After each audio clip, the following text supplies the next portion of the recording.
To add a service charge on Square, follow these steps. #1. Log into your Square dashboard. Open your browser and go to the Square dashboard, http squareup.cosh dashboard. Log in using your credentials. #2. Navigate to Settings. Once in the dashboard, click on Account and Settings in the menu on the left side of the screen. 3. Go to Service Charges. Under the Business Settings section, look for Service Charges and click on it. 4. Create a new service charge. Select Create a Service Charge button to add a new charge. Enter the details of your service charge. Name, give it a name, e.g. service fee.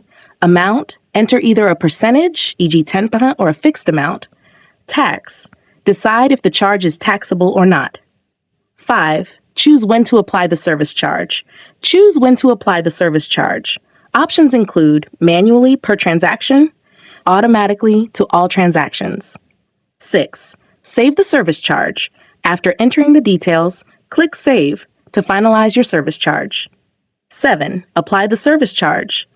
During checkout on your Square POS, manually select the service charge to apply to the transaction, or it will automatically apply if you chose that setting. That's it. You now have a service charge set up on your Square account.